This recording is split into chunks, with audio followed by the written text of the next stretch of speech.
Good morning everyone and welcome back to another video of Fox Flicks on Dead Meat. Like normal, video is flipped, so if you want to see the original, click the link in the description below. But otherwise, let's continue and jump into the kill count for the 1980 movie Prom Night.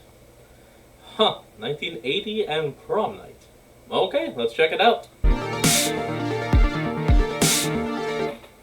Welcome to the Kill Count, where we tally up the victims in all our favorite horror movies and Dude, he literally is dressed like it's the 80s. tell you how they were made. I'm James A. Janice, and today we're looking at Prom Night, a Canadian film released in 1980. Prom Night is one of those early slashers very obviously influenced by Halloween. Its title is a holiday or event, and it stars Jamie Lee Curtis, right in the middle of her Scream Queen run that included the first two Halloweens, The Fog and Terror Train. Slashers are pretty hit or miss with me, though I do like the early ones that have an artistic edge to them, like Happy Birthday to Me, Tourist Trap, New Year's Evil, and My Bloody Valentine. Like I said, a lot of holidays in there. I'm glad to say Prom Night fits in with that upper echelon, thanks in part to its other obvious influence, giallo films. The Italian proto-slasher subgenre often featured stylized filmmaking and killers in black masks with sharp objects. All of that is present in Prom Night, buttressed by a bunch of natural performances, even if most of the characters aren't all that defined. But they feel like they're actual friends, and it makes the movie more mature than you might expect. Sure, it can get a little slow, but hey, it's got like a 3-minute disco dance sequence. A guy who calls himself Slick. I can't be mad at it. As with many slashers, Prom Night gave way to a franchise. Hello Mary Lou Prom Night 2 is fucking incredible. A bizarre supernatural Carrie ripoff that has absolutely nothing to do with the first film. Prom Night 3, The Last Kiss, follows Mary Lou again and becomes a full-on comedy slasher with mixed results. Prom Night 4... Yeah, that's straight comedy. Ice cream cones through the hands?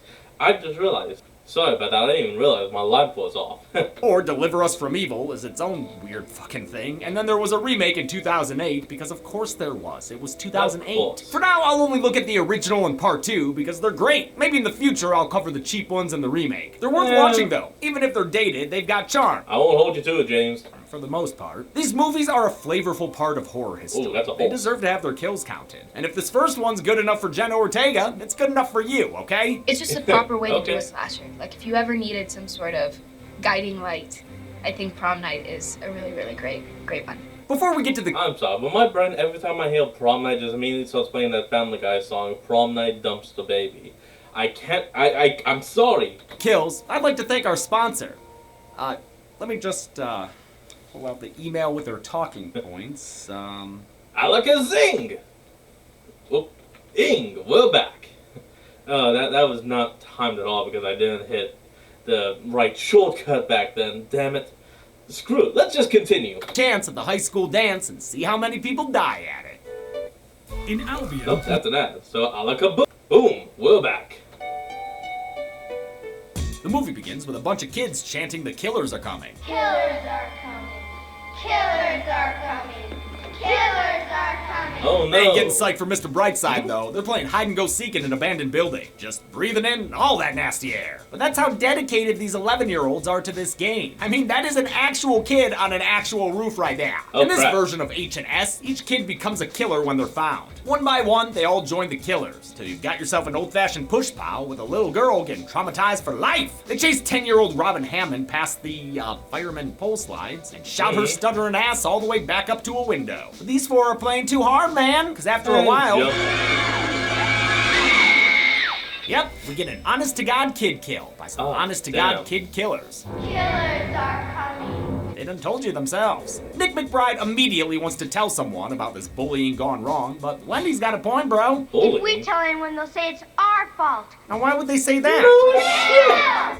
Oh yeah. Wendy makes Jumpsuit Jude, Crybaby Kelly, and Nicky Baseball swear to secrecy. Nicky Baseball. Cool. Run away! 6 dead Robin years later, the Hammond family is still emotional, especially her mom. Her dad is surely more serious. Prom Night was one of Leslie Nielsen's last dramatic roles. He actually filmed this right after shooting Airplane, the movie that changed his career to a comedic one. Airplane was released 2 weeks before Prom Night, so it might have been weird to see him in such a dry role as a grieving father and tell someone about this bullying Okay, we all saw that? Nope, we'll not talk about it. Wrong, but Wendy's got a point, bro. If we tell anyone, they'll say it's our fault. Now why would they say that? Yeah. Oh yeah. Wendy makes Jumpsuit Jude, Crybaby Kelly, and Nicky Baseball swear to secrecy. Cool? Cool. Run away! 6 dead Robin years. Okay, that was strange. Why did it rewind? Hold on. Been weird to see him in such a dry role as a grieving father and school strange. principal. It was always a jokester in person, though. He used to have this rubber fart machine that he would have around with him all the time on set. Nielsen kept that gag going his entire life. I will do almost anything I can for a laugh. And in fact, continued it even into death. His gravestone reads, "Let her rip." R.I.P. D. Aww. Robin Hammond is also survived by her siblings, older sister Kim and twin brother Alex. You can tell Robin and Alex were twins because as kids they wore matching turtlenecks of medium size. As for Kim, the casting makes clear she's our final girl, which makes it a little weird that young Kim was hardly in the opening scene at all. She just called Nick an idiot and dipped out. Probably like, call me when I'm Jamie Lee Curtis. Kim is super I'm popular out, peace. and friends with most of the group that secretly That's bullied like, her sister to I'm death. out. They're reintroduced to There us you as go. high school seniors I as they should've each done receive that. a cryptic phone call. Jude, Yes? can you come out to play tonight? I love this as a storytelling technique. Callie, Wendy.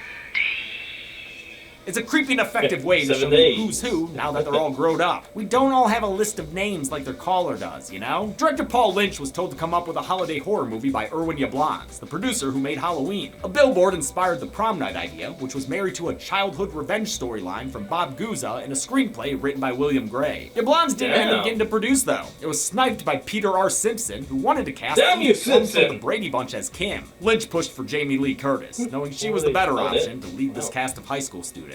They go to Alexander Hamilton. Their school is Alexander Hamilton. And there's a million boys who will go to prom for just one date. Just one date. Kim's going with the grown-up Nick McBride, whom she called stupid as a kid. Ha! Who's stupid now, huh? They're king and queen of prom and are pretty into each other too, even though his Very ex-girlfriend Wendy won't take no for an answer. She was the ringleader bully as a child, and as a teenager, she's bullying kisses out of Nick. See you later, lover. I told her it was over. Worked real well. Even though Nick and Kim are king and queen of the prom, Wendy hints that she'll steal him away with all the subtlety of a sledgehammer. It's not who you go with, honey.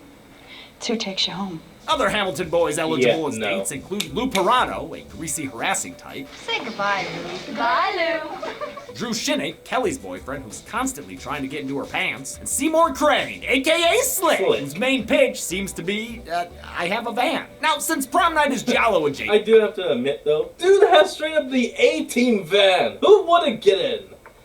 Oh wow.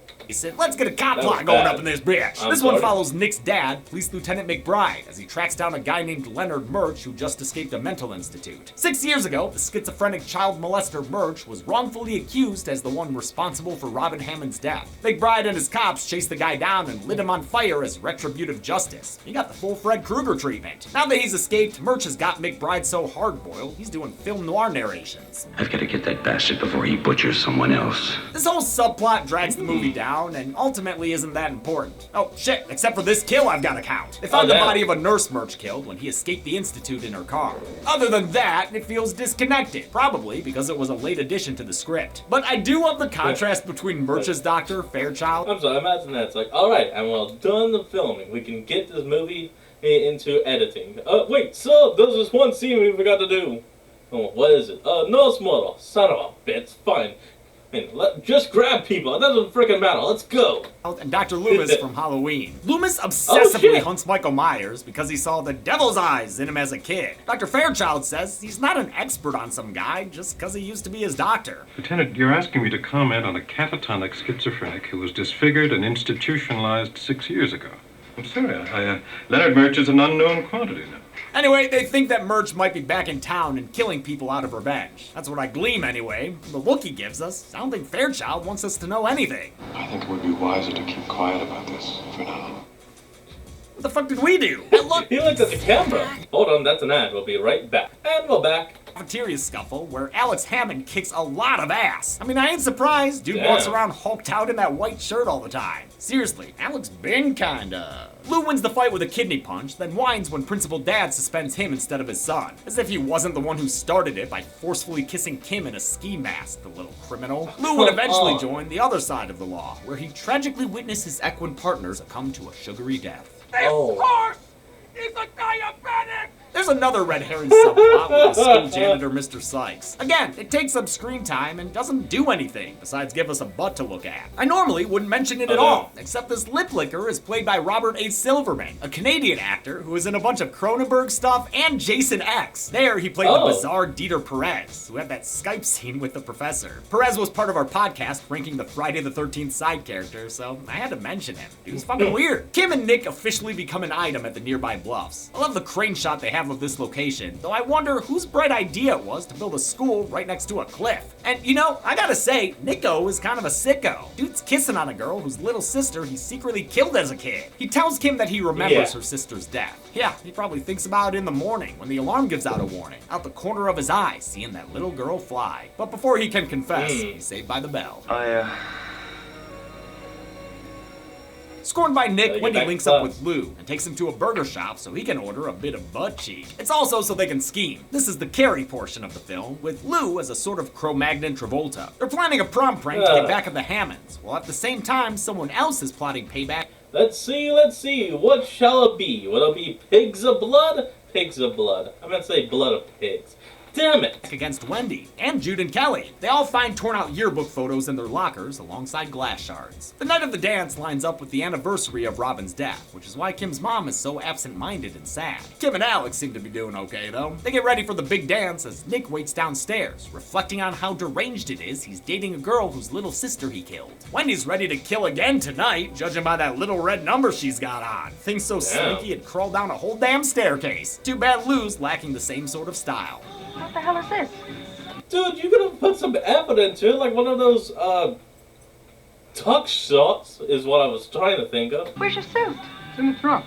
Ouch, you gotta ride with the boys in the back too? They're off to a romantic evening for show. This prom is disco as fuck, baby. We're talking many a feathered hairstyle and 4 all over that floor. Good thing this movie came out right as the genre died. The ladies arrive with their dates, be them popular prom king or bandman Slick. I'm Slick. Hey, Slick! So I noticed.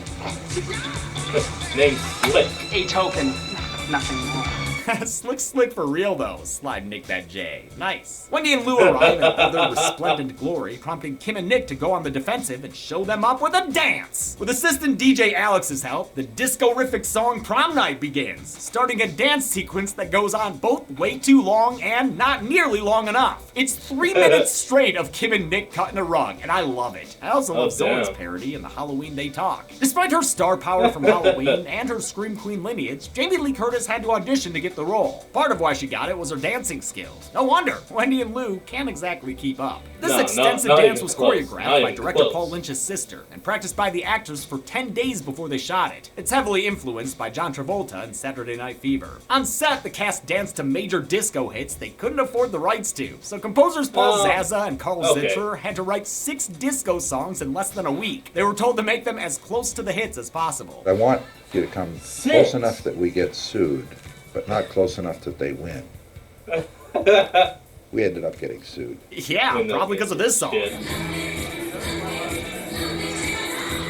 really wrote that and thought, I will survive a lawsuit? Kelly and her horny boyfriend Drew sneak off to the locker room, but when she pauses the action out of discomfort, he turns into a real asshole. What are you, some fairy tale princess? He leaves her with his rose, which is kind of sending mixed signals, TBH. What's crystal clear, though, is that Kelly's the next to go on the kill count. The masked killer approaches from behind and uses a mirror shard to slit her throat just off screen. Sorry, Kelly. Sucks that you died, and sucks that Drew's already got another date. Meanwhile, Jude is also getting that prom D. When the Chevy is shaking, don't go mistaking it for anything but a good time. These two are cute together, especially when they admit they're each other's first time. But lest we forget, Jude still helped bully that little girl to death 6 years ago. That's why the van doors open and Jude gets stabbed to death in the neck with a glass shard by the killer. Slick shouts and punches the killer away. He ain't getting out of here without a short little stunt scene. Well, actually, the truth of it is, Slick ain't getting out of here at all. The killer causes him to drive his van off the bluff in an awesome vehicle stunt that sees the van burst into flame, incinerating Slick. God damn, I love when old movies toss vehicles off cliffs. cliffs. This particular cliff was played by the Scarborough No, Slick! Damn it, I actually like this character!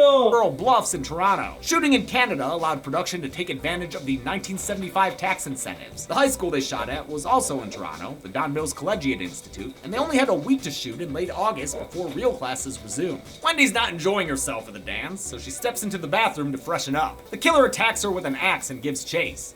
But don't forget your weapon, you kinda need that, dude. Yeah, I mean, get how the else axe, are you get the going to axe. barely miss her with that swing? Wow, low-key awesome stunt by Wendy's actress there. This chase scene is kinda cool, since it goes all throughout the dark, empty school, while the music in the gymnasium continues barely audible in the background. It ends with I some actually do interesting like editing this. that shows a blood puddle before revealing its source. A bloody Kelly. Just be happy that she ain't a skelly. It still causes Wendy to scream, and she's felled by a few axe swings from the killer off screen. Wendy was played by Anne-Marie Martin, who had a brief uncredited appearance in Halloween 2 as Nurse Hot Tub's friend. More interestingly, she freaking co-wrote Twister with her then-husband, Michael Crichton? What? It's time for the prom procession, or whatever, which also means it's time for Lou's prank. He and his buddy grab Nick and knock him out, with nothing simpler than a backhand and a sound effect.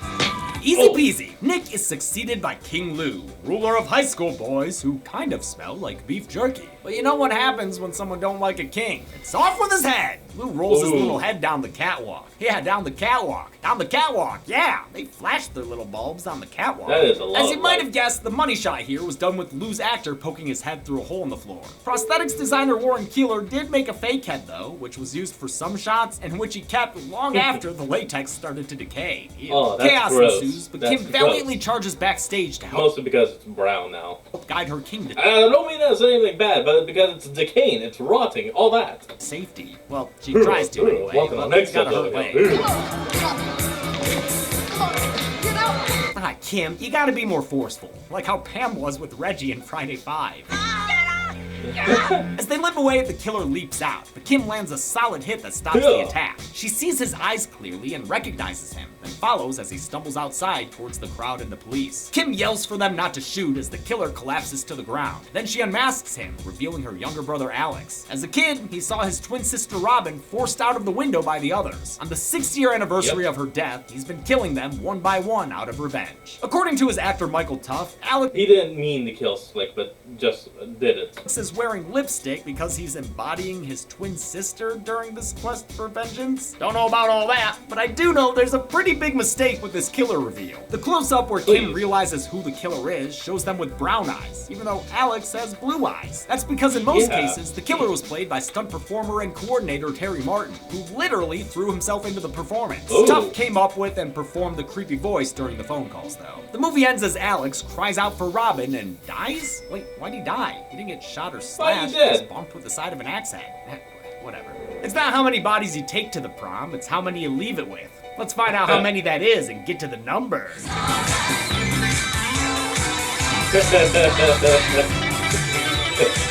80s.